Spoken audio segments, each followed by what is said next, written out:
यह आपके लिए उन लोगों द्वारा लाया गया है जो बाइबल को परमेश्वर का वचन मानते हैं और इसकी शक्ति और अधिकार की सराहना करते हैं। बाइबल के पन्नों में ही इसके अध्ययन के लिए परमेश्वर द्वारा एक रूपरेखा दी गई है। सत्य के वचन को सही ढंग से विभाजित करना बाइबल को समझने की कुंजी है। हमें खुशी है कि आप आज परमेश्वर की अचूक पुस्तक पर एक दिलचस्प नजर डालने के लिए हमारे साथ शामिल हुए हैं। Grace school of the Bible के अध्यक्ष रिचर्ड जॉर्डन ने बाइबल को समझने और उसका आनंद लेने में आपकी मदद करने के लिए तैयार किए गए संदेशों की श्रृंखला में एक और संदेश प्रस्तुत किया है। चलो अब हम भी उसके साथ जुड़े। हमें सचमुच खुशी है कि आप आज हमारे साथ शामिल हुए हैं और हमें विश्वास है कि परमेश्वर के वचन में हमारे साथ बिताया गया समय आपके लिए एक समृद्ध आशीर्वाद और सहायता साबित होगा। बाइबल की रणनीतिक समझ के बारे में हम पिछले कुछ सप्ताह से जो श्रृंखला चला रहे हैं उसे आगे बढ़ाते हुए हम पुनः इस पर विचार करेंगे। हम बाइबल का अध्ययन कर रहे हैं। वो हमने शुरुआत में ही शुरुआत कर दी थी। हम अंत तक जाएंगे। हम आज रात अपने नंबर 5 के साथ आगे बढ़ रहे हैं और जिसे हम यह श्रृंखला कह रहे हैं वह है 7 घंटों में बाइबल को पढ़ना। हमने अध्ययन के 7 खंड विभाजित किए हैं और हम 2 कार्यक्रम लेते हैं। यह आधे घंटे का कार्यक्रम है। 1 घंटा पाने के लिए आपको निश्चित रूप से 2 घंटे की आवश्यकता होगी। और इस सप्ताह और अगले सप्ताह भाग 5 के लिए हमारे अध्ययन में हम प्रेरितों के काम की पुस्तक को देखेंगे और आपको प्रेरितों के काम की पुस्तक में क्या चल रहा है इसकी रणनीतिक समझ प्राप्त करने का एक तरीका देने का प्रयास करेंगे। प्रेरितों की पुस्तक शास्त्रीय बहस के महान युद्ध क्षेत्रों में से एक है। ऐसा पुस्तक की परिवर्तनकारी प्रकृति के कारण है जहां आप एक कार्यक्रम से दूसरे कार्यक्रम में जा रहे हैं और यह एक ऐसी विशेषता है जिसे अक्सर प्रेरितों के कार्य की पुस्तक में जो कुछ चल रहा है उसके संबंध में अनदेखा कर दिया जाता है, बजाय इसके कि जैसा कि आमतौर पर माना जाता है यह अनुग्रह के वितरण में हमारे लिए एक पैटर्न है जिसका हम अनुसरण करते हैं।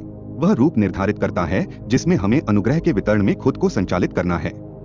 वास्तव में प्रेरितों के काम की पुस्तक इसराइल के पतन का तथा इसराइल के अलावा अन्य जातियों को उद्धार भेजने के परमेश्वर के कारण का अभिलेख है और यह पौलुस के पत्रों में दिए गए स्पष्टीकरण के लिए स्पष्टीकरण, प्रमाण और वैधता प्रदान करता है जब वह घोषणा करता है कि भविष्यवाणी के कार्यक्रम की पूर्ति को फिलहाल रोक दिया गया है तथा रहस्यमय कार्यक्रम नामक एक अन्य कार्यक्रम के प्रकट होने का मार्ग प्रशस्त किया गया है।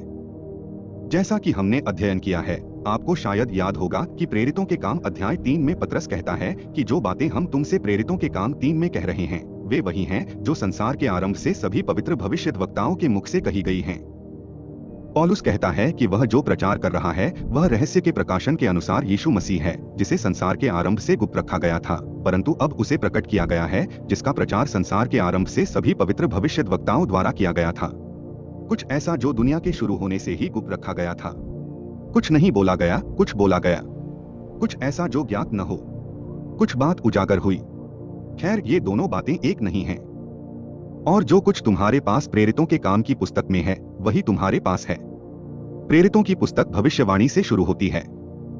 भविष्यवाणी का कार्यक्रम जहां परमेश्वर है वह उसके कहे अनुसार काम कर रहा है। संसार के आरंभ से सभी पवित्र पैगंबरों के मुख से निकला। जब आप पुस्तक के अंत तक पहुंचते हैं तो आप पूरी तरह से उस बात से पलट जाते हैं जो दुनिया के आरंभ से कही गई थी और उस बात पर पहुंच जाते हैं जिसे दुनिया के आरंभ से गुप्त रखा गया था। तो पहली बात जो आपको प्रेरितों के काम की पुस्तक पर पकड़ पाने के लिए करनी है वह है आपको अपनी दिशा प्राप्त करनी है। और ऐसा करने का सबसे अच्छा तरीका पवित्र शास्त्र की आयतों के माध्यम से है। तो यदि आप चाहें तो मेरे साथ इब्रानियों अध्याय संख्या 2 पर जाएं। इब्रानियों अध्याय 2 आयत संख्या 3 और 4। और यहाँ पवित्र शास्त्र के 2 पद हैं जो प्रेरितों के पुस्तक में क्या घटित हुआ है इसे समझने में बहुत मदद करते हैं।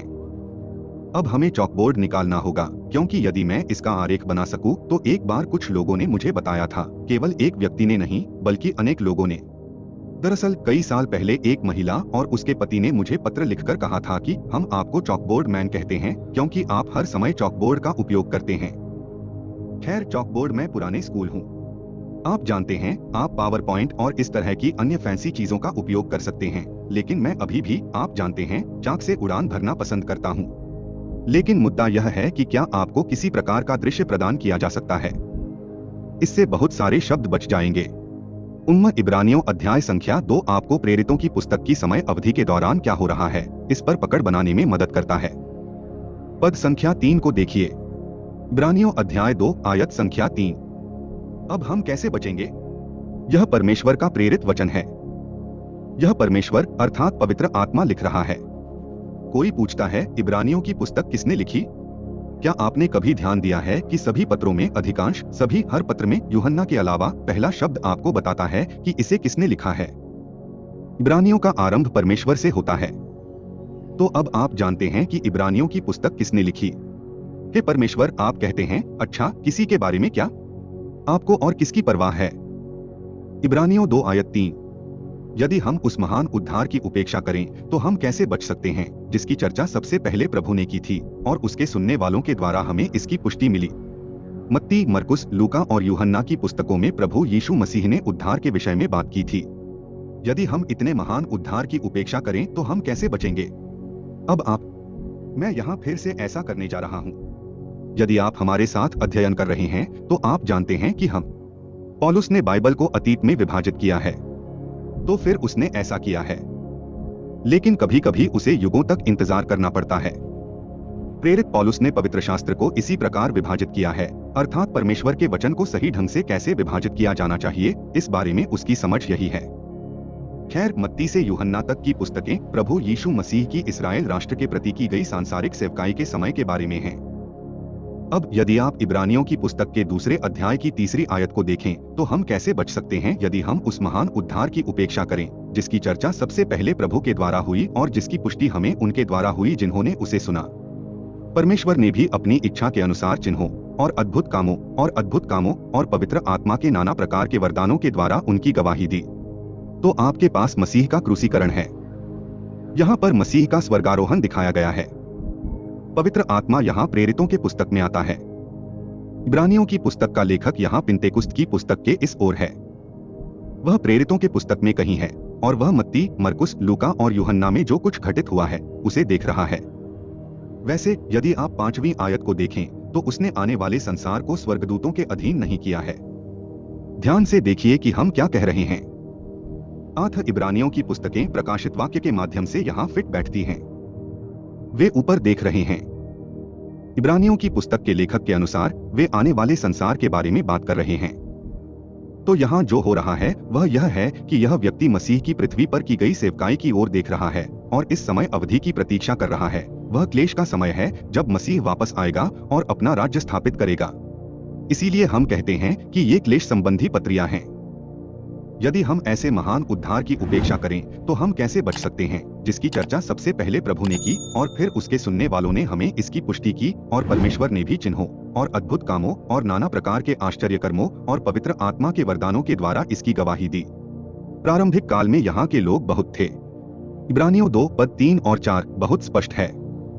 प्रारंभिक प्रेरितों के कामों में जो कुछ घटित हो रहा है वह उसी बात का निरंतरता है जो मसीह ने मत्ती, मरकुस, लूका और यूहन्ना में सिखाई थी। यदि आपने कभी किसी को यह कहते सुना है कि हम जानते हैं कि मसीह का शरीर अनुग्रह का वितरण नया कार्यक्रम पिन्तेकुस्त से शुरू हुआ। खैर, लोग ऐसा कहते हैं, लेकिन बाइबल ऐसा नहीं कहती। पवित्र शास्त्र में ऐसा कोई संकेत नहीं मिलता कि पिन्तेकुस्त के दिन कोई नई चीज शुरू हुई। कलीसिया, जो मसीह का शरीर है, ने निश्चित रूप से ऐसा नहीं किया। वास्तव में कोई भी कलीसिया पिन्तेकुस्त के दिन से शुरू नहीं हुई। प्रेरितों के काम 2 में कहा गया है कि प्रेरितों के काम 2:17 ने पिन्तेकुस्त को इस्राएल की भविष्यवाणी के अंतिम दिनों के रूप में पहचाना, मसीह की देह के प्रथम दिनों के रूप में नहीं, बल्कि इस्राएल के कार्यक्रम के अंतिम दिनों के रूप में। तो जब आप उस पर गौर करते हैं, और वैसे पिन्तेकुस्त के दिन वहां पहले से ही एक चर्च था, वे कहते हैं उन्हें चर्च में जोड़ा गया, यह पहले से ही वहां है। वे इसमें जोड़े गए हैं। पिन्तेकुस्त के समय वह कलीसिया यहीं पर यूहन्ना बपतिस्मा देने वाले के साथ शुरू हुई थी और विश्वासियों की उस सभा के माध्यम से आगे बढ़ी जिसे छोटा झुंड कहा जाता है। डरो मत छोटे झुंड, तुम्हारे पिता को तुम्हें यहाँ का राज्य देने में प्रसन्नता हुई है। अब इब्रानियों अध्याय 3:2 में आपको ईश्वरीय प्रेरणा से दी गई जानकारी मिली है जो आपको यह समझने में मदद करती है कि जब आप प्रेरितों के काम की पुस्तक में आते हैं तो आप उस उद्धार की निरंतरता में आ रहे हैं जिसके बारे में मसीह ने प्रचार किया था। उन्होंने यहाँ राज्य के सुसमाचार का प्रचार किया और हम पहले से ही देख रहे हैं और हमने पहले ही सीख लिया है। और आपको यह याद रखना होगा कि हमने बीते समय के बारे में क्या सीखा है। मैं आपसे यह कहना चाहता था कि मूलतः 4 चीजें हैं जिन्हें आपको बीते समय के बारे में याद रखना चाहिए। पहला, इस्राएल पृथ्वी पर परमेश्वर का चुना हुआ एजेंसी है। जैसा कि प्रेरितों के काम की पुस्तक में बताया गया है, वे अभी भी पृथ्वी पर परमेश्वर की चुनी हुई एजेंसी हैं। अतीत में यहाँ की व्यवस्था पुस्तक में वर्णित कानून व्यवस्था थी। जैसे ही प्रेरितों के काम की पुस्तक शुरू होती है, वे अभी भी कानून व्यवस्था के अधीन हैं। यहाँ अन्य जातियों के लिए उद्धार, अन्य जातियों के लिए उद्धार। उसे इस्राएल राष्ट्र के माध्यम से परमेश्वर के पास आना था। तेरे वंश के द्वारा पृथ्वी के सारे राज्य आशीष पाएंगे। प्रेरितों के काम की पुस्तक के आरंभ में अन्य जातियों का उद्धार अभी भी इस्राएल के माध्यम से ही था। प्रेरितों के काम अध्याय 3 आयत 26। अतीत में यहाँ सांसारिक दाऊद राज्य की स्थापना का मुद्दा था। जब आप प्रेरितों के काम की पुस्तक शुरू करते हैं तो यह अभी भी मुद्दा है। यह सारा कार्यक्रम जिसका प्रचार मसीह मत्ती, मरकुस, लूका और यूहन्ना में कर रहे हैं, उसकी पुष्टि हो गई है। उसे प्रतिस्थापित नहीं किया गया है, उसे अलग नहीं रखा गया है, तथा कुछ नया आ गया है। जब आप प्रेरितों के काम की पुस्तक शुरू करते हैं तो आप यह नहीं देखते कि अनुग्रह के प्रबंध में परमेश्वर क्या करने जा रहा है। आप इस्राएल राष्ट्र के लिए कार्यक्रम की निरंतरता को देख रहे हैं और इस्राएल राष्ट्र को अपने मसीहा को क्रूस पर चढ़ाने के घृणित कार्य के लिए पश्चाताप करने का एक नया अवसर दिया जा रहा है, जिसमें न केवल परमेश्वर पिता को अस्वीकार किया गया है, बल्कि परमेश्वर पुत्र को भी अस्वीकार किया गया है। यदि आप चाहें तो मेरे साथ लूका अध्याय संख्या 13 पर आइए। लूका अध्याय संख्या 13। लूका अध्याय संख्या 13। यदि आप नियमित रूप से हमारा कार्यक्रम देखते हैं तो आप जानते होंगे कि मैं सामान्यतः नोट्स आदि के आधार पर नहीं पढ़ाता, और मेरे पास कुछ ऐसे हैं जिन्हें मैं पढ़ रहा हूं और उनका अनुसरण करने का प्रयास कर रहा हूं। मैं ऐसा इसलिए कर रहा हूं क्योंकि हमारे पास एक पुस्तिका है, एक अध्ययन मार्गदर्शिका है जो बाइबल अध्ययन के दौरान हमारे साथ चलती है, और मुझे यह देखकर खुशी होगी कि यदि आप चाहें तो आपको इसकी एक प्रति मिल सकती है। यदि आप मुझे वे पते लिखें जो आप कभी कभी स्क्रीन पर देखेंगे और एक फोन नंबर है, तो आप हमें यहाँ कॉल कर सकते हैं और हम यह सुनिश्चित करेंगे कि आपको इस बाइबल अध्ययन मार्गदर्शिका की एक प्रति मिले जो हमारे साथ साथ अध्ययन के लिए भी उपयोगी होगी। और मैं यहाँ जो लिखा गया है उसके अनुरूप चलने की पूरी कोशिश कर रहा हूँ। वैसे इस अध्ययन मार्गदर्शिका में बहुत सारी जानकारी है जो आपको नहीं मिलेगी, जो आपको मिलेगी जिसके बारे में मैं नहीं बताऊंगा। तो यदि आप ऐसा कर सकते हैं तो आप जानते हैं आपकी इसमें रुचि है। मुझे इसे आपको भेजने में खुशी होगी, और हर बार जब मैं आपको कुछ दूंगा तो आपको बहुत अधिक जानकारी मिलेगी। यहाँ 1 या 2 श्लोक हैं, ये 4 या 5 श्लोक हैं जिन्हें मैं यहाँ छोड़ रहा हूँ। लेकिन मैंने यह बात आपसे इसलिए कही ताकि आप समझ सकें कि यदि मैं इन पृष्ठों पर इधर उधर टटोल रहा हूँ तो मैं बस कुछ चीजों को बताने की कोशिश कर रहा हूँ जिन्हें बताने में मुझे खुशी होगी। मुझे खुशी होगी कि आपके पास वे सभी पृष्ठ हों जिन्हें मैं पढ़ रहा हूँ। खैर, अगर आप चाहें तो यह सब कुछ पा सकते हैं। बस हमें एक फोन कर देना, हम इसे आपको भेज देंगे। 7 घंटे में बाइबल को समझने के लिए अध्ययन मार्गदर्शिका या बाइबल पर रणनीतिक पकड़ कैसे प्राप्त करें, इस बारे में पूछें। इसीलिए यदि आप उदाहरण के लिए लूका अध्याय 24 का अध्ययन करें तथा मैं और लूका प्रेरितों के अध्याय 1 का अध्ययन करें, तो वे एक प्रकार से एक दूसरे से जुड़ जाते हैं, क्योंकि प्रेरितों के अध्याय 1 की पुस्तक ठीक वहीं से शुरू होती है जहां से लूका समाप्त हुई थी। लूका ने दोनों को लिखा। आपके पास लूका के प्रेरितों के काम की पुस्तक का प्रथम खंड, दूसरा खंड है। प्रेरितों के काम की पुस्तक उसी बात को आगे बढ़ाती है जो मसीह सिखा रहे थे। यह कोई नई बात नहीं है, इसकी शुरुआत किसी नए कार्यक्रम से नहीं हुई है। यह पहले से मौजूद चीजों को जारी रखने से शुरू होता है। अब पुस्तक में एक परिवर्तन होने जा रहा है और हम इसे बस 1 मिनट में देखेंगे।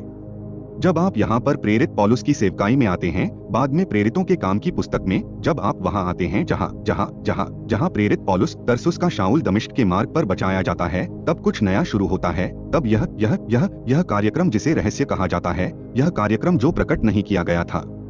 और यही कारण है कि आपके बाइबल में फिलेमोन के माध्यम से रोमियो को एक अलग पुस्तक के रूप में प्रस्तुत किया गया है, क्योंकि इस्राएल के पतन के माध्यम से उद्धार अन्य जातियों को मिलता है। मैं खुद से आगे निकल रहा हूँ। मैं लूका अध्याय संख्या 13 जानता हूँ। यह सारी जानकारी जिसके बारे में हम यहाँ बात कर रहे हैं, वह ऐसी चीज है जो आपको पवित्र शास्त्र में पहले से ही ज्ञात है। क्या आप दूसरे कृत्य से पहले हैं? लूका अध्याय 13 श्लोक संख्या 6। प्रभु यीशु मसीह यहाँ अपने शिष्यों को एक दृष्टांत दे रहे हैं। फिर उसने यह दृष्टांत भी कहा, किसी मनुष्य की दाख की बारी में एक अंजीर का पेड़ लगा हुआ था। वह उस पर फल ढूंढने आया, परंतु उसे कोई फल न मिला। अब बाइबल में अंजीर का पेड़ और दाख की बारी उन 4 पेड़ों में से 2 हैं जो इस्राएल राष्ट्र को दर्शाते हैं। वे इस्राएल राष्ट्र की कुछ विशेष बातों का प्रतिनिधित्व करते हैं। दाखलता इसराइल को एक राष्ट्र, एक भौतिक राष्ट्र और पृथ्वी के रूप में दर्शाती है। यह अंजीर इसराइल राष्ट्र के धार्मिक जीवन का प्रतिनिधित्व करता है। क्या आपको आदम और हव्वा याद हैं? उन्होंने अपने आप को अंजीर के पत्तों से ढक लिया। क्या आपको उत्पत्ति 3 और बाइबल में ऑपरेशन फिग लीफ याद है? अंजीर का पेड़ धर्म का प्रतिनिधित्व करता है और परमेश्वर ने ही एकमात्र धर्म दिया है जो उसने दिया है। उसने इसे मूसा के हाथों इसराइल राष्ट्र को दिया और वे एक राष्ट्र हैं। इसलिए परमेश्वर ने अपने अंगूर के बगीचे में एक अंजीर का पेड़ लगाया। दृष्टांत में यह दर्शाया गया है कि वह अपने वचन और आज्ञाओं को इसराइल राष्ट्र में रखता है और वह ठीक यही करता है। वह यहाँ पर इजराइल के साथ अपना वचन जमा करता है। अब वह आता है और फल चाहता है। यहाँ प्रभु यीशु मसीह अपने देश में फल की तलाश में आ रहे हैं। क्या आप यह आशा नहीं करते कि अंजीर की बेल फल देगी? निश्चित रूप से। फिर उसने बारी के रखवाले से कहा, देख, 3 वर्ष से मैं इस अंजीर के पेड़ पर फल ढूंढने आता हूं, परंतु नहीं पाता। इसे काट डालें। 3 वर्षों तक यीशु मसीह ने अपनी पार्थिव सेवकाई में इसराइल में फल की खोज की। वह आया और प्रचार किया, पश्चाताप करो, क्योंकि स्वर्ग का राज्य निकट है। और वह ऐसे लोगों की तलाश कर रहा है जो परमेश्वर के वचन पर प्रतिक्रिया देंगे और फल बनेंगे। मत्ती 21 में उन्होंने फरीसियों से कहा, परमेश्वर का राज्य तुमसे छीन लिया जाएगा और ऐसी जाति को दिया जाएगा जो उसका फल उत्पन्न करेगी। लेकिन उन्हें देश में कोई फल नहीं मिला। तो वह कहता है, इसे काट दो। उसने उसको उत्तर दिया कि हे प्रभु, इसे इस वर्ष तो रहने दे कि मैं इसके चारों ओर खोदकर खाद डालूं। और यदि वह अच्छा फल दे और यदि न दे तो उसके बाद उसे काट डालना। अब इससे आपको यह पता चलता है कि प्रभु यीशु मसीह और परमेश्वर पिता के बीच बातचीत हुई है। पिता बेटे को फल ढूंढने भेजता है। उसे कुछ नहीं मिलता। पिता कहते हैं, ठीक है, इसे काट दो। यीशु ने कहा, पिता, आओ हम भी एक लें। यहाँ 1 वर्ष का विस्तार है। चलो 1 साल और चलते हैं। मुझे इसमें खाद डालने दो। मैं उन्हें फल देने वाला कहने का एक और प्रयास करूंगा। जब यीशु मसीह क्रूस पर लटके तो क्या आपको याद है उन्होंने क्या कहा था? उसने कहा, हे पिता, इन्हें क्षमा कर, क्योंकि ये नहीं जानते कि ये क्या कर रहे हैं। यह महत्वपूर्ण है क्योंकि यहीं पर यीशु मसीह ने पिता से कहा था कि आरोप को हत्या से बदलकर पूर्वनियोजित जानबूझकर की गई हत्या के स्थान पर गैर इरादतन हत्या में बदल दिया जाए। आइए उन्हें विस्तार दें। और इसलिए यहाँ प्रेरितों के काम की पुस्तक में 1 वर्ष का विस्तार दिया गया है। यदि आप कालक्रम लें और आप अध्याय 1 से अध्याय 7 के बीच की जांच करें, तुम्हें पता है कि तुम्हें वहां क्या मिलेगा। आपको एंडोक्राइनोलॉजी पर 1 वर्ष की जांच मिलती है। जब आप प्रेरितों के काम की पुस्तक शुरू करते हैं तो आप समझते हैं कि प्रेरितों के काम की पुस्तक की शुरुआत, प्रेरितों के काम की पुस्तक की शुरुआत की प्रकृति मत्ती, मरकुस, लूका और यूहन्ना में जो सिखाया गया है उसकी निरंतरता है तथा दया का विस्तार है, इसराइल राष्ट्र के लिए पश्चाताप करने और अपने मसीहा की ओर मुड़ने का एक नया अवसर है। अब जब आप इसे देखते हैं तो आप ध्यान देने लगते हैं कि जब तक आप प्रेरितों की पुस्तक के अंत तक आते हैं, जो कि एक आरेख होगा, वह वास्तव में सटीक नहीं है। इसराइल का पतन प्रेरितों के अध्याय 7 में घटित होता है। तरसुस का शाऊल वहां बच जाता है। प्रेरितों के काम अध्याय 7 में पौलुस प्रेरित पौलुस बन जाता है। लेकिन प्रेरितों के काम अध्याय 7 और अध्याय 28 के बीच, जब तक आप प्रेरितों के काम की पुस्तक के अंत तक पहुंचते हैं, तब तक चीजें काफी बदल चुकी होती हैं। उदाहरण के लिए मेरे साथ देखिए, प्रेरितों के काम अध्याय संख्या 1, प्रेरितों के काम अध्याय 1 पद संख्या 6 और इसकी तुलना प्रेरितों के काम अध्याय 13 से करें। एक और अधिनियमों अध्याय 28, प्रेरितों के काम अध्याय 1 आयत 6। उन प्रेरितों के बारे में बात करना जो प्रभु से बात कर रहे हैं, उन्हें उनके द्वारा पढ़ाया गया है। पद 3 कहता है, उसने 40 दिन तक उन्हें परमेश्वर के राज्य से संबंधित बातें सिखाई। जब वे इकट्ठे हुए तो उससे पूछने लगे। वे उसे एक साथ लाते हैं, वे मसीह के साथ एक साथ लाते हैं। तब वे उससे पूछने लगे कि हे प्रभु, क्या तू इसी समय इसराइल को राज्य फेर देगा? ध्यान दें कि जब आप प्रेरितों के पुस्तक को पढ़ना शुरू करते हैं तो वास्तविक प्रश्न जो बात लोगों के मन में चल रही है वह है इसराइल और उसका राज्य। प्रेरितों के काम अध्याय 1 में इसी प्रश्न पर विचार किया गया है। यदि आप पिन्तेकुस्त के दिन प्रेरितों के काम 2 के अध्याय 11 की 14वीं आयत को देखें तो जब पतरस ने खड़े होकर ऊंचे शब्द से उनसे कहा, हे यहूदियों और हे यरूशलेम के सब रहने वालों, यह बात तुम जान लो और कान लगाकर मेरी बातें सुनो। श्लोक 22, हे इस्राएल के लोगों, ये बातें सुनो। श्लोक 36, सब चलो। इसलिए इस्राएल के सारे घराने को यह जान लेना चाहिए जैसा कि आप प्रेरितों के पुस्तक को पढ़ना शुरू करते हैं तो आप निश्चित रूप से इस मुद्दे को देख सकते हैं कि परमेश्वर बोल रहा है और इस्राएल राष्ट्र को पश्चाताप करने के लिए बुला रहा है। वास्तव में यदि आप अध्याय संख्या 11 पर आते हैं, प्रेरितों के काम अध्याय संख्या 11 आयत संख्या 19, जो लोग स्तिफनुस के कारण पड़े सताव के कारण तितर बितर हो गए थे, वे फीनीके, कुप्रुस और अंताकिया तक फैल गए। अब सुनो, केवल यहूदियों को छोड़कर किसी को वचन का प्रचार मत करो। जहां तक अधिनियम अध्याय 11 का प्रश्न है, वह पेंटेकोस्टल चर्च अभी भी यहूदियों के अलावा किसी को प्रचार नहीं कर रहा है, केवल उनका कार्यक्रम। प्रेरितों के पुस्तक में आप जिस कार्यक्रम को आरंभ करते हैं वह उसी कार्यक्रम की निरंतरता है जहां मसीह ने कहा था, अन्य जातियों के पास मत जाओ परंतु इस्राएल के घराने की खोई हुई भेड़ों के पास जाओ। अब जब आप प्रेरितों के पुस्तक के मध्य भाग में आते हैं तो चीजें बदलने लगती हैं, और जब आप प्रेरितों की पुस्तक के अंत तक पहुंचते हैं तो चीजें पूरी तरह से पलट चुकी होती हैं। प्रेरितों के काम अध्याय 13। प्रेरितों के काम 13 श्लोक संख्या 46। तब पौलुस और बरनबास ने साहस करके कहा कि यह आवश्यक है, और वे यहाँ अंताकिया के उन यहूदियों से बात कर रहे हैं जिन्होंने ईशनिंदा की थी। श्लोक 44। अगले सप्त के दिन लगभग सारा नगर परमेश्वर का वचन सुनने के लिए इकट्ठा हुआ, परंतु जब यहूदियों ने भीड़ को देखा वे ईर्ष्या से भर गए और पौलुस की बातों के विरोध में बोलने लगे और निंदा करने लगे। तब पौलुस और बरनबास ने निर्भय होकर कहा, यह अवश्य था कि परमेश्वर का वचन पहले तुम्हें सुनाया जाता। यहाँ आकर आपको पश्चाताप के लिए बुलाए जाने का अवसर देना आवश्यक था। क्यों?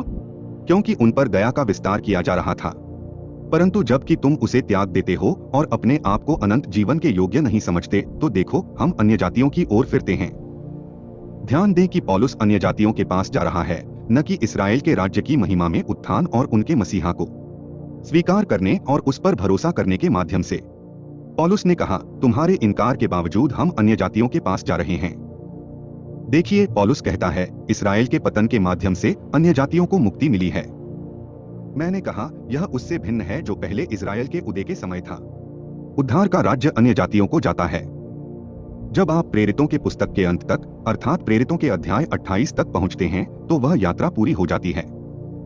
प्रेरितों के काम अध्याय 28 आयत 28। इसलिए तुम जान लो कि परमेश्वर का उद्धार अन्य जातियों के पास भेजा गया है, पूरी तरह से उनके पास गया और वे इसे सुनेंगे। तो आप देखिए, जब आप कृत्यों की पुस्तक में होते हैं तो आप एक परिवर्तन पुस्तक में होते हैं। आप यहाँ से शुरू करें और यह वही बात है जो मसीह ने मत्ती, मरकुस, लूका और यूहन्ना में सिखाई थी।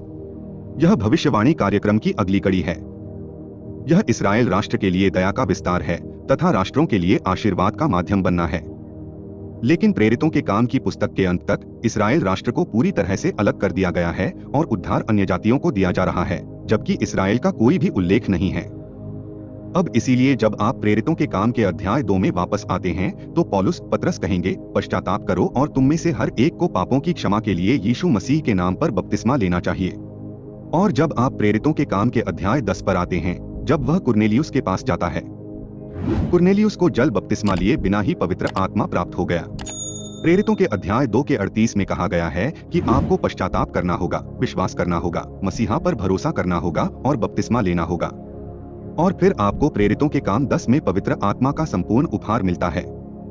उन्होंने विश्वास किया, पवित्र आत्मा पाया, और फिर पीट ने कहा, अच्छा, आपको लगता है कि हमें उनका भी बपतिस्मा करना चाहिए।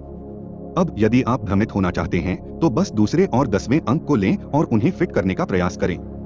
प्रचारक ऐसा करते हैं, लेकिन इसीलिए तो प्रचारक आपको भ्रमित करते हैं, क्योंकि आप इसे पढ़ते हैं और जानते हैं कि यह फिट नहीं बैठता। आप कहेंगे, अच्छा, यह फिट क्यों नहीं हुआ? मेरा चर्च चाहता है कि यह फिट हो, मैं चाहता हूं कि यह फिट हो, लेकिन ये श्लोक मेल नहीं खाते, वे एक दूसरे से मेल नहीं खाते। इसका कारण यह है कि वे एक जैसे नहीं हैं। यहाँ एक संक्रमणकालीन कार्यक्रम है। अब इजराइल का पतन, एक नया कार्यक्रम शुरू किया जा रहा है। पीटर को इसमें अद्यतन जानकारी दी जा रही है। इसीलिए जब आप प्रेरित पौलुस के पास आते हैं तो वह कहता है, जब फिलिप्पी के दरोगा ने उससे पूछा, मैं क्या करूं? वह कहता है, प्रभु यीशु मसीह पर विश्वास करो और तुम बच जाओगे। अब यह बिल्कुल अलग बात है। तो फिर यह कहां से आया? ऐसा क्यों है? क्यों? बातें क्यों हैं?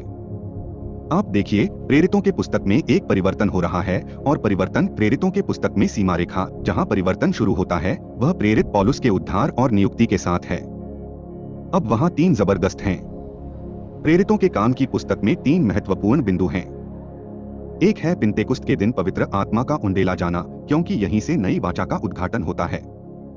राज्य की आशीष लाने के लिए छोटे झुंड को सशक्त बनाया जाता है।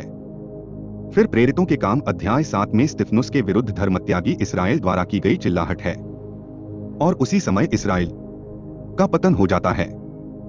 और फिर पौलुस की सेवकाई के माध्यम से अन्य जातियों तक पहुंचना है और इसका परिणाम यह हुआ कि आप देखिए, इजराइल का पतन हो गया। वे लड़खड़ाते हैं और गिरते नहीं। पवित्र आत्मा का उंडेला जाना उनको दिए गए नए अवसर को प्रदर्शित करता है। इसके बाद इजराइल का पतन हुआ और फिर उनका पतन हुआ जब तक कि उनका अंत नहीं हो गया। पौलुस कहता है, मैं तुम अन्य जातियों से इसलिए बात करता हूं कि मैं अन्य जातियों का प्रेरित हूं। मैं अपने कार्य की बड़ाई करता हूं। अब हम अगले सप्ताह यहीं से शुरू करेंगे और पवित्र आत्मा के उंडेले जाने से शुरू करेंगे। स्तिफनुस के विरुद्ध चिल्लाहट और अन्य जातियों का बाहर जाना, और अगली बार तुम्हारे साथ प्रेरितों के काम की पुस्तक को समाप्त करूंगा। लेकिन कृत्यों में क्या चल रहा है, इस पर पकड़ पाने के लिए आपको उसका सामना करना होगा। पुस्तक में उचित तरीके से आइए। इब्रानियों अध्याय 2 आयत 3 और 4 का प्रयोग करें। वहां क्या हो रहा है इसके बारे में वे आपको निर्देश देंगे। परमेश्वर आपसे कहें, छोड़ दीजिए। इस बात की चिंता करना छोड़ दें कि आपका चर्च आपको क्या बताता है, आपका पसंदीदा बाइबल प्रचारक आपको क्या बताता है। बस वही करो जो परमेश्वर कहता है। यह निरंतरता है। आज हमारे लिए यह मानक पैटर्न नहीं है। यह परमेश्वर के कार्यक्रम की निरंतरता के रूप में शुरू होता है, जिसमें इस्राएल राष्ट्र को पश्चाताप का एक नया अवसर प्रदान किया जाता है और फिर यह उनके पश्चाताप से इनकार, इस्राएल के पतन और इस्राएल के कम होते जाने तथा एक नए भिन्न कार्यक्रम के माध्यम से अन्य जातियों को मिलने वाले उद्धार का दस्तावेजीकरण करता है। और इस प्रकार आप पुस्तक की परिवर्तनकारी प्रकृति को देख सकते हैं। इसीलिए प्रेरितों के काम की पुस्तक इतनी फिसलन भरी पुस्तक है। क्यों आपके पास इतनी सारी अलग अलग चीजें हो सकती हैं? यह केवल इसके परिवर्तनशील स्वभाव के कारण है। यह समझना अत्यंत महत्वपूर्ण है ताकि आप समझ सकें कि आज हम कहां हैं। हम अब शुरुआती स्थिति में नहीं हैं। हम अंत पर हैं। और हमारी सेवकाई वह सेवकाई है जो प्रेरित पौलुस की सेवकाई से परिचित कराई गई है। लेकिन हम इसके बारे में अगली बार बात करेंगे। तक है। मरण था। मैं एक पहाड़ी पर देखता हूं। एक पेड़ पर में मतलब हो सकता है। मैं प्रेम को उन्मुक्त न्याय के रूप में देखता हूं। या हमें सचमुच खुशी है कि आप आज हमारे साथ शामिल हुए। हम परमेश्वर के वचन में एक साथ बिताए गए समय को एक समृद्ध आशीर्वाद और सहायता के रूप में देखते हैं, क्योंकि हम पीछे मुड़कर देखेंगे और बाइबल की रणनीतिक समझ हासिल करने के लिए अपने अध्ययन को जारी रखेंगे। और मैंने आपको सुझाव दिया कि आप हमारी श्रृंखला में ऐसा कर सकते हैं कि कैसे 7 घंटों में बाइबल की रणनीतिक समझ प्राप्त करें, 7 घंटों में बाइबल के माध्यम से। अब यह आधे घंटे का अध्ययन है, इसलिए हमें 1 घंटा बनाने के लिए, आप जानते हैं, आधे घंटे और आधे घंटे का समय लेना होगा। और इस तरह हम 5 पर हैं। अब 1 घंटा बीत चुका है और हम देख रहे हैं कि प्रेरितों के काम की पुस्तक की रणनीतिक समझ कैसे हासिल की जाए।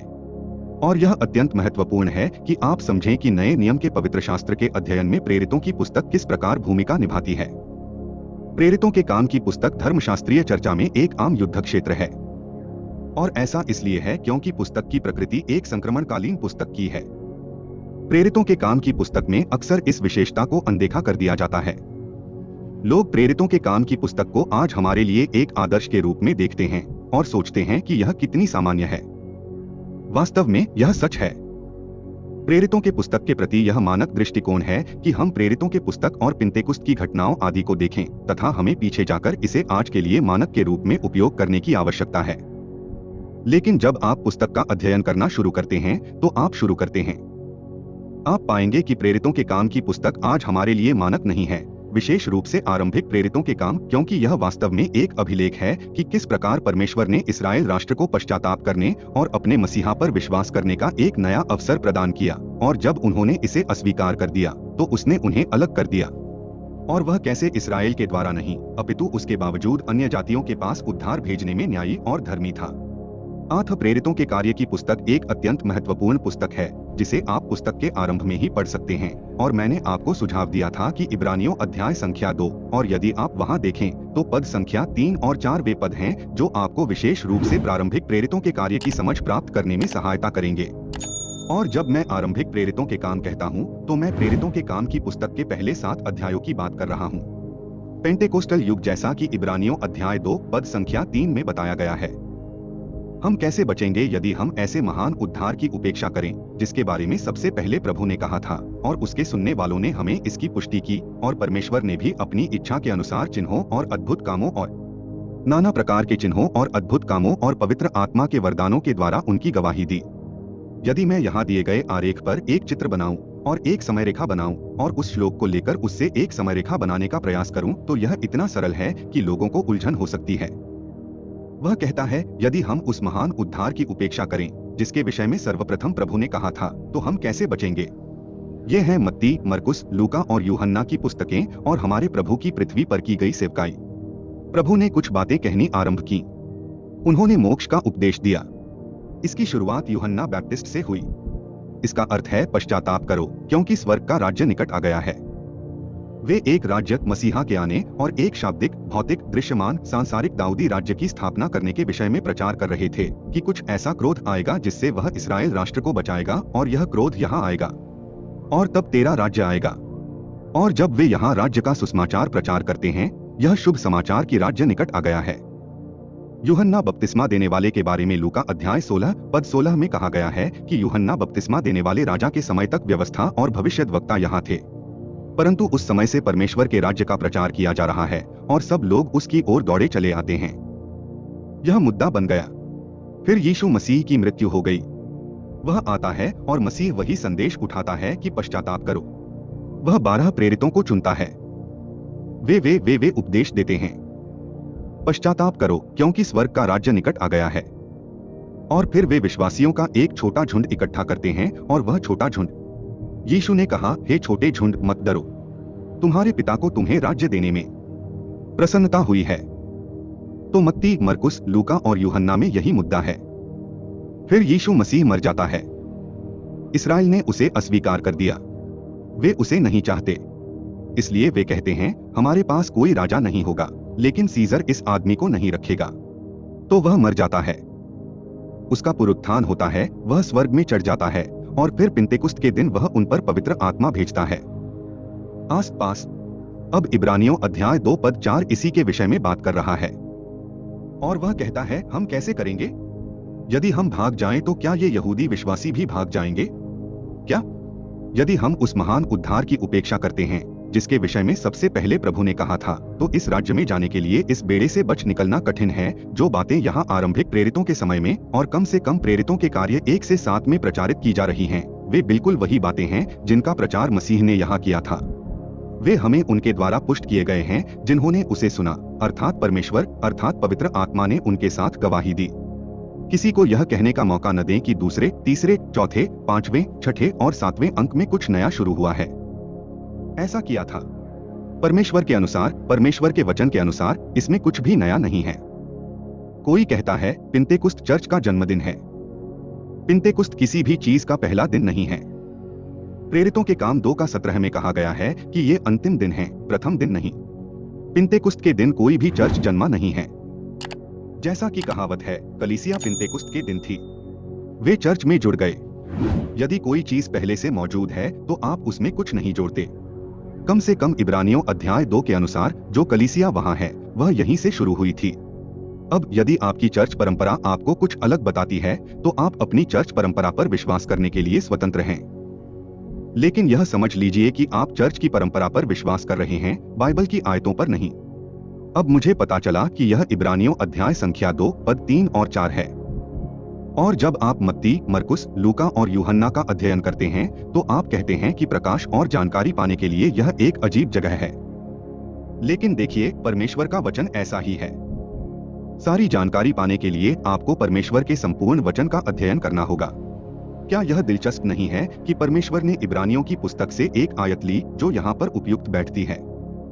इब्रानियों 2 आयत 5 कहती है कि वे आने वाले संसार के विषय में बात कर रहे हैं।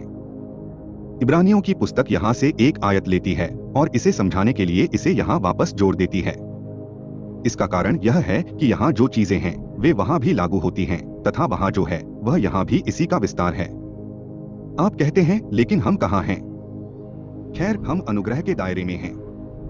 यहाँ पर फिलेमोन से लेकर रोमियो तक का वर्णन है। हम यही हैं। हम इस्राएल के पतन से गुजर चुके हैं। आइए इसे स्टीवन और इजराइल के पतन के साथ यहाँ रखें। उद्धार अन्य जातियों के पास चला गया है।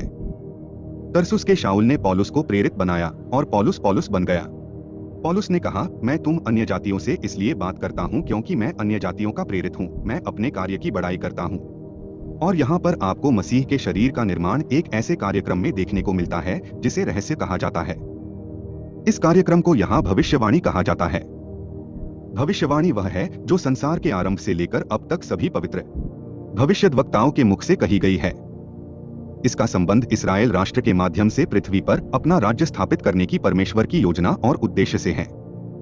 यह रहस्य परमेश्वर के उद्देश्य और योजना से संबंधित है जो मसीह की देह की सेवकाई के माध्यम से यीशु मसीह के मुखियापन को स्थापित करना है, जहां न तो कोई यहूदी है और न ही कोई अन्य जातीय, न कोई दास है और न ही कोई स्वतंत्र, बल्कि सभी मसीह में एक हो गए हैं। अब हम यहीं पर हैं। प्रेरितों के कार्य की पुस्तक में इस्राएल के कार्यक्रम से लेकर आज हम जिस स्थिति में हैं उस तक के परिवर्तन का वर्णन है। तो यदि आप जानना चाहते हैं कि हम कैसे उस स्थिति तक पहुंचे जहां परिवर्तन आया और यह किस प्रकार हुआ, तो क्या आपके लिए इसे दस्तावेज करने के लिए कार्यों की पुस्तक मौजूद है। अब प्रेरितों के काम की पुस्तक में 3 महत्वपूर्ण बिंदु हैं। जैसा कि मैंने पिछली बार आपसे कहा था, हमने पिछली बार 3 महत्वपूर्ण बिंदुओं पर चर्चा समाप्त की थी। पहला दिन पिन्तेकुस्त का दिन है और पवित्र आत्मा का उंडेला जाना है। मेरे साथ अध्याय 2 पर आइए। प्रेरितों के काम अध्याय 2 पद 14 से शुरू करें। परंतु पतरस ने चेलों के साथ खड़े होकर ऊंचे शब्द से कहा, हे यहूदियों और हे यरूशलेम के सब रहने वालों, यह बात तुम जान लो और कान लगाकर मेरी बातें सुनो। ध्यान दे, वह बात कर रहा है। वह कहता है कि वह किससे बात कर रहा है। वह Chicago, Los Angeles, Milwaukee, Ohio, Timbuktu और स्लैपाउट, अल्बामा में रहने वाले लोगों से बात नहीं कर रहे हैं। वह तुम्हारे बारे में बात कर रहा है, यरूशलेम के लोगों। अब यरूशलेम आपका गृहनगर नहीं है। देखो, एक नक्शा ले आओ, इसे देखिए और आप पाएंगे कि यह मध्य पूर्व में है। ठीक है, मुझे पता है लोग क्या कहते हैं। खैर, वह आपका गृहनगर है। बस यही कारण है कि लोग बाइबल पर विश्वास नहीं करना चाहते। लेकिन जैसा कि आप सोच रहे हैं, ये नशे में नहीं है, पापी। लेकिन दिन का 3रा घंटा, श्लोक 16। परंतु यह वही बात है जो भविष्यद्वक्ता योएल ने कही है। यहाँ जो घटित हो रहा है वही योएल ने भविष्यवाणी की थी। और ऐसा होगा कि अंत के दिनों में मैं अपना आत्मा सब प्राणियों पर उंडेलूंगा। वह कहता है, मैं अंतिम दिनों में हूँ, मैं अपनी आत्मा उंडेलने जा रहा हूँ। और पतरस कहता है, यहाँ जो घटित हो रहा है ठीक वही योएल ने भविष्यवाणी की थी या किया। जोएल ने जो भविष्यवाणी कार्यक्रम यहाँ प्रस्तुत किया है, इस कार्यक्रम के लिए उत्सुक हूँ और यहाँ देखा भी है। योएल ने यह नहीं देखा कि उसने यह यहीं देखा था और उसने इसके बारे में भविष्यवाणी की थी। परंतु ध्यान दीजिए, योएल ने कहा कि वह 2 काम करने जा रहा है, मैं अपना आत्मा सब प्राणियों पर उंडेलूंगा। और फिर श्लोक संख्या 19, और मैं ऊपर आकाश में अद्भुत काम और नीचे धरती पर चिन्ह दिखाऊंगा। मैं अपनी आत्मा उंडेलने जा रहा हूँ और फिर मैं अपनी आत्मा उंडेलने के बाद अपना क्रोध उंडेलने जा रहा हूँ। तो जोएल कहते हैं, दोस्तों 2 चीजें आ रही हैं, आत्मा और वह यहाँ है, और फिर क्रोध आ रहा है। तो आप पवित्र आत्मा के उंडेले जाने से शुरू करते हैं और इस्राएल के कार्यक्रम में पवित्र आत्मा के उंडेले जाने से यह प्रदर्शित हुआ कि यह उस राज्य की आशीषों का पूर्वानुभव था। मेरे साथ यशायाह अध्याय 32 पर वापस आइए। जिस तरह से इस्राएल को अपने प्रतिज्ञात राज्य की आशीषों को प्राप्त करने के लिए आत्मिक रूप से योग्य होना था, वह उनके द्वारा ऐसा करने के माध्यम से नहीं होने वाला था। यह सब परमेश्वर के द्वारा ही होने वाला था।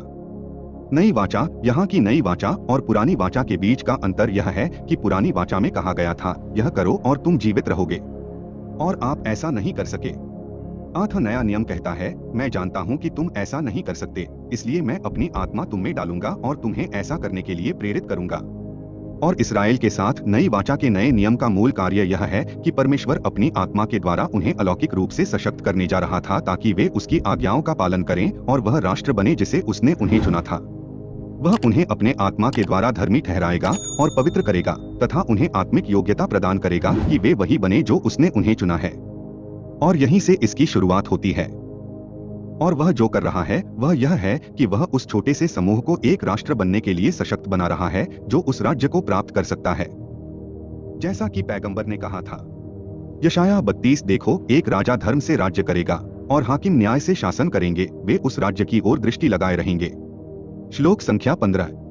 और वह श्लोक 2, 3, 4, 5, 6, 7, 8 से यशायाह 32 तक क्लेश काल के बारे में बात करता है। और उसने कहा, तुम उस गड़बड़ी में तब तक रहोगे जब तक कि पद 15 ऊपर से और जंगल से आत्मा हम पर उंडेली न जाए। एक उपजाऊ खेत बनो और वह उपजाऊ खेत जंगल गिना जाएगा। तब जंगल में न्याय बसेगा और फलवंत बारी में धर्म बना रहेगा और धर्म का फल शांति होगा और उसका परिणाम सर्वदा चैन और निश्चिंतता रहेगा। और मेरी प्रजा शांति से बसेगी और निश्चिंत घरों और शांति के स्थानों में रहेगी। ये सारी आशीषें कब मिलेंगी? जब आत्मा उंडेली जाती है। इसलिए जब पिन्तेकुस्त के दिन उन पर वह आत्मा उंडेली गई तो यह आने वाले संसार की शक्तियों का पूर्वानुभव था।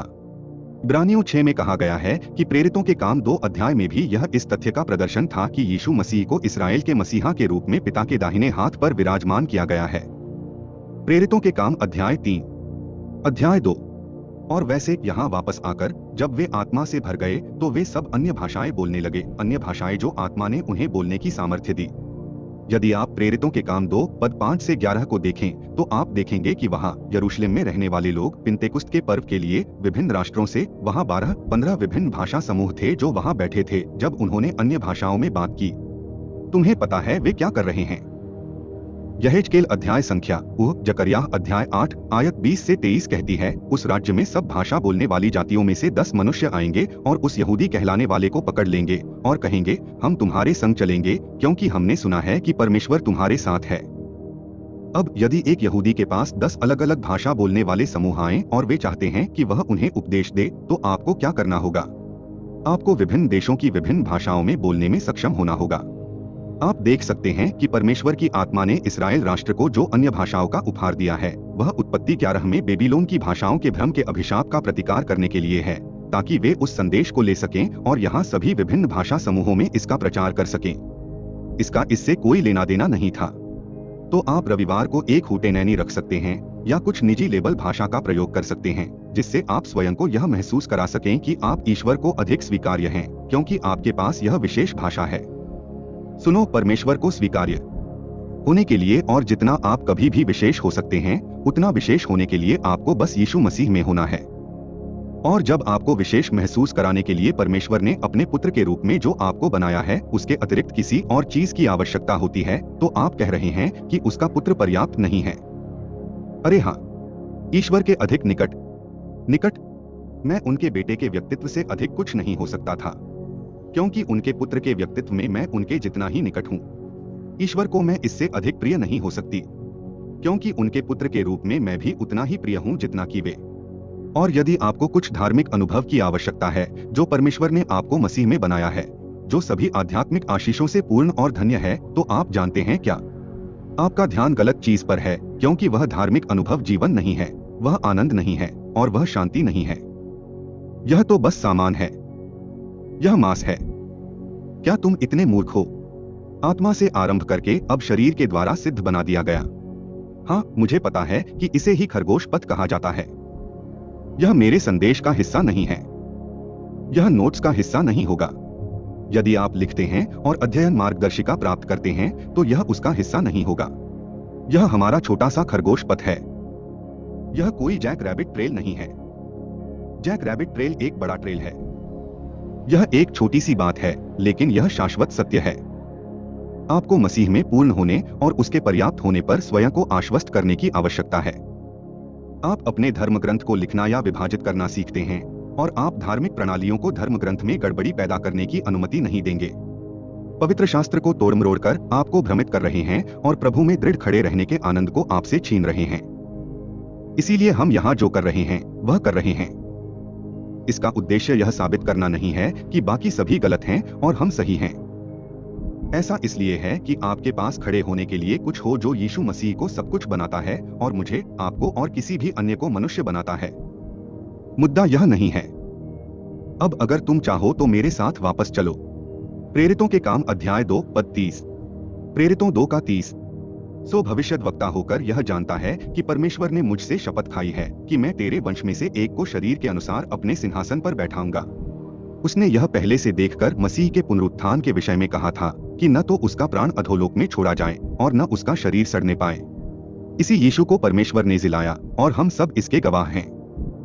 इसी कारण परमेश्वर ने उसे पिता के दाहिने हाथ से जिलाया और सर्वोच्च पद पर बैठाया और पिता से प्रतिज्ञा किए हुए पवित्र आत्मा को प्राप्त करके यह उंडेला है जो तुम देखते और सुनते हो।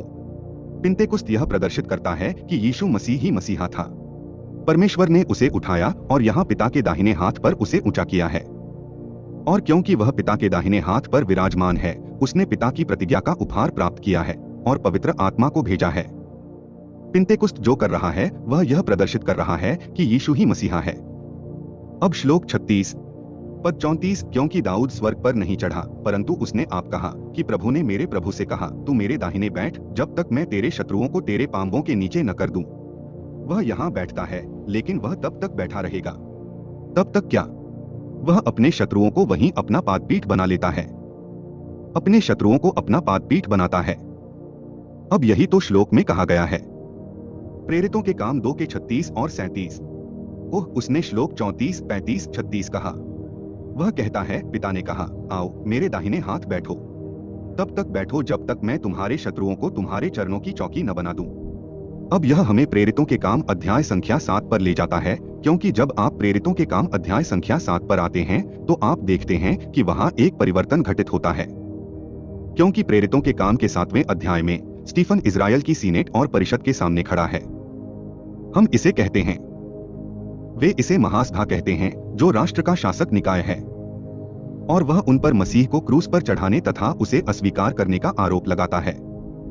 और वह उनसे पद 51 में कहता है, हे हठीले और मन और कान के खतनारहित लोगों, तुम सदा पवित्र आत्मा का विरोध करते हो, जैसे तुम्हारे पूर्वज करते थे वैसे ही तुम भी करते हो। भविष्यद्वक्ताओं में से तुमने किसको नहीं सताया? और उन्होंने उन्हें उस धर्मी के आने से पहले ही मार डाला है, जिसका तुम अब विश्वासघाती और हत्यारे हो। वे कह रहे हैं, आप लोगों के पास पवित्र आत्मा की गवाही है और आप जानते हैं कि आपने क्या किया है। आपने हेरोदेस को यूहन्ना को मारने की अनुमति दी, जो परमेश्वर पिता द्वारा भेजा गया व्यक्ति था। आपने मांग की कि पिलातुस परमेश्वर पुत्र को मार डाले। उसे दूर करो। हमारा कोई राजा नहीं है, केवल सीजर है। यीशु ने तुमसे कहा था, यदि तुम मनुष्य के पुत्र के विरोध में कुछ कहोगे तो वह तुम्हें क्षमा कर दिया जाएगा, परंतु तुम पवित्र आत्मा के विरुद्ध एक शब्द बोलते हो। वह आ रहा है।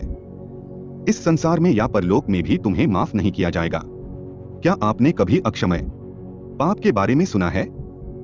इतना ही। तुम्हें पता है यह कौन कर रहा है? इजराइल। ठीक वही। वे क्या कर रहे हैं?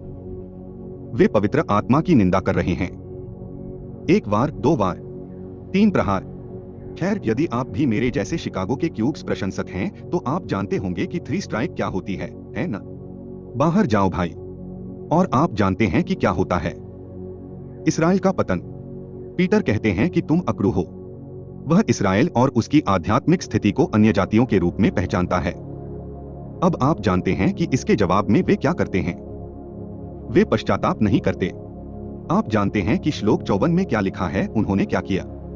जब उन्होंने ये बातें सुनी तो वे बहुत क्रोधित हुए और उस पर दांत पीसने लगे।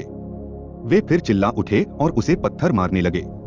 परंतु जब वे ऐसा कर रहे थे तो पद 55 कहता है कि वह पवित्र आत्मा से परिपूर्ण होकर स्वर्ग की ओर स्थिरता से देखने लगा और परमेश्वर की महिमा को और यीशु को परमेश्वर के दाहिने हाथ खड़ा हुआ देखा और कहा, देख, मैं स्वर्ग को खुला हुआ और मनुष्य के पुत्र को खड़ा हुआ देखता हूँ। अब 1 मिनट रुको। वह अब बैठा नहीं है, अब वह खड़ा है। अब 1 मिनट रुको। वह बैठने जा रहा था, अब वह खड़ा है। वह बैठने जा रहा था जब तक कि उसका क्रोध प्रकट करने का समय न आ जाए। आप जानते हैं कि प्रेरितों के काम अध्याय संख्या 7 में क्या हुआ है। उस क्षण जब स्तिफनुस प्रभु यीशु मसीह को खड़ा देखता है। यशायाह 3 पद 13 में कहा गया है, प्रभु भविष्यवाणी में अपने लोगों का न्याय करने के लिए उठेगा। आप उस बिंदु पर पहुंच गए हैं जहां प्रभु के क्रोध का दिन आरंभ होने को तैयार था। अब आपने कहा, भाई रिक, यह नहीं आया।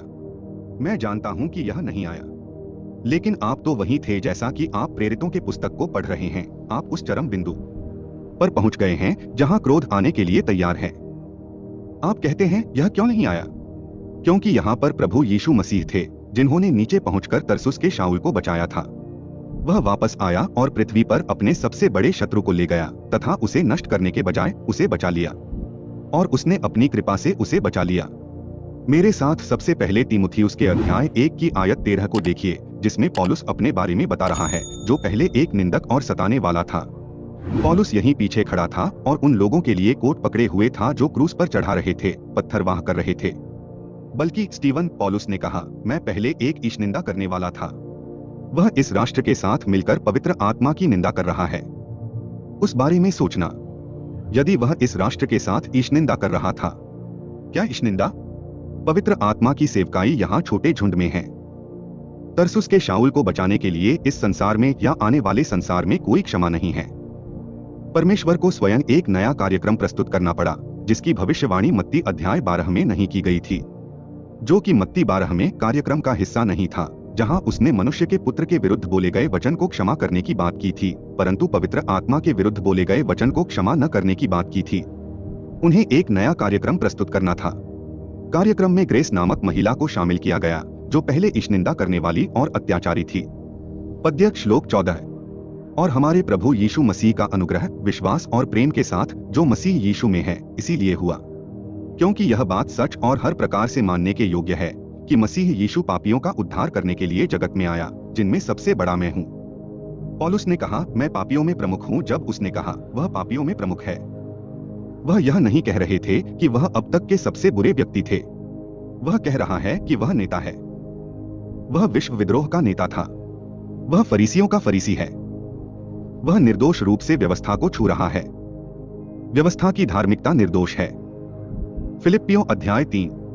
जहां तक किसी भी प्रकार की निंदा की जा सकती थी, बाहरी मनुष्य निर्दोष था, परंतु वह मसीहा के विरुद्ध संसार के विद्रोह का नेतृत्व कर रहा था। परंतु इसलिए यीशु मसीह पापियों का उद्धार करने के लिए जगत में आया, जिनमें सबसे बड़ा मैं हूं। अब देखो, यह कैसे हो सकता है कि मुझ पर दया इसी कारण हुई कि यीशु मसीह मुझ में सबसे पहले सब प्रकार की सहनशीलता दिखाए, ताकि यीशु मसीह सब प्रकार की सहनशीलता को एक आदर्श के रूप में प्रदर्शित कर सके। उन लोगों से कहे गए उसके शब्दों पर ध्यान दो जो उस पर विश्वास करेंगे अनंत जीवन के लिए। उसने तरसुस के शाऊल को बचा लिया कि वह उन लोगों के लिए आदर्श ठहरे जो उस पर विश्वास करें। इस अनुग्रह की व्यवस्था में अब जब आप प्रेरितों के पुस्तक में आते हैं, जब आप प्रेरितों के पुस्तक में पौलुस के पास आते हैं, रोमियो अध्याय 11 में कुछ नया शुरू हुआ है, कुछ बिल्कुल नया जो पहले नहीं था। आपने इजराइल के कार्यक्रम से शुरुआत की। अब आप कह रहे हैं कि क्या इस कार्यक्रम को अलग रख दिया गया है और कुछ नया शुरू किया गया है। रोमियो अध्याय 11 आयत 11, मैं कहता हूं तो क्या उन्होंने इसलिए ठोकर खाई कि गिर पड़े? परमेश्वर न करे। इस्राएल क्रूस पर ठोकर खाता है। वह ईमानदारी से ठोकर का पत्थर रखता है, लेकिन वे गिरते नहीं। परमेश्वर न करे। उन्हें पश्चाताप के लिए एक नया अवसर दिया गया है, लेकिन अपने पतन के माध्यम से वे गिरते हैं। यही प्रेरितों के काम अध्याय 7। और उनके पतन के माध्यम से, पौलुस के माध्यम से अन्य जातियों को उद्धार प्राप्त हुआ है, ताकि वे ईर्ष्या से भर जाएं और कम हो जाएं। अन्य जातियों में जो सबसे धनी हैं, वे भी पहले ठोकर खाएं, फिर गिरें और फिर घट जाएं। और यही बात आप प्रेरितों की पुस्तक के उत्तरार्ध में उस बिंदु से आगे देखते हैं। इस्राएल के पास अब आशीर्वाद का माध्यम बनने का अवसर नहीं है, जिसके माध्यम से राष्ट्रों को आशीर्वाद दिया जाएगा, परंतु परमेश्वर प्रेरितों के काम 7 से लेकर प्रेरितों के काम 28 तक पौलुस की सेवकाई के माध्यम से इस्राएल के साथ व्यवहार करता है। पद 13, क्योंकि मैं तुम अन्य जातियों से बातें करता हूँ, इसलिए कि मैं अन्य जातियों के लिए प्रेरित हूँ, मैं अपने काम की बड़ाई करता हूँ, यदि मैं किसी रीति से अपने लोगों में प्रतिस्पर्धा उत्पन्न कर सकूं और उनमें से कईयों का उद्धार कर सकूं। मसीह का शरीर यहूदी और गैर यहूदी से मिलकर बना है, तथा इन खोए हुए यहूदियों का एक अवशेष है जिसे परमेश्वर उस शरीर में बचाना चाहता है, और इसलिए वह इस्राएल के साथ इस तरह से व्यवहार करता है। इसीलिए आप पौलुस की आरंभिक सेवकाई में जल बपतिस्मा को देखते हैं। इसीलिए आप पौलुस की आरंभिक सेवकाई में अन्य भाषा से बात करते हुए देखते हैं। इसीलिए आप प्रेरितों के पुस्तक में पौलुस की आरंभिक सेवकाई में चंगाई की सेवकाई को इसी प्रकार चलते हुए देखते हैं। क्यों? यह दर्शाता है कि इस्राएल का कार्यक्रम, इस्राएल का परमेश्वर इस्राएल को छोड़कर अन्य जातियों के पास चला गया है। यह अन्य जातियों से कहता है, इस्राएल का परमेश्वर तुम्हारे पास आया है। और वहां पर वह उत्तेजक अवधि है। पौलुस ने कहा, मैं तुम अन्य जातियों से इसलिए बातें करता हूं कि मैं अन्य जातियों के लिए प्रेरित हूं। और इसलिए प्रेरितों के पुस्तक अर्थात पौलुस के पत्रों के बाद क्या होने जा रहा है, क्योंकि आज हम वही हैं। तो आप क्या समझना चाहते हैं, क्या ग्रहण करना चाहते हैं और क्या नहीं छोड़ना चाहते हैं? और प्रेरितों के काम की पुस्तक में यह कहा गया है कि प्रेरितों के काम की पुस्तक परिवर्तन की पुस्तक है, जहां आप इस्राएल से शुरू करते हैं, वे गिरे नहीं हैं, वे आगे बढ़ते जा रहे हैं। यह एक निरंतरता है। मत्ती, मरकुस, लूका और यूहन्ना के सिद्धांतों के अनुसार इस्राएल के लिए पश्चाताप करने का एक नया अवसर है।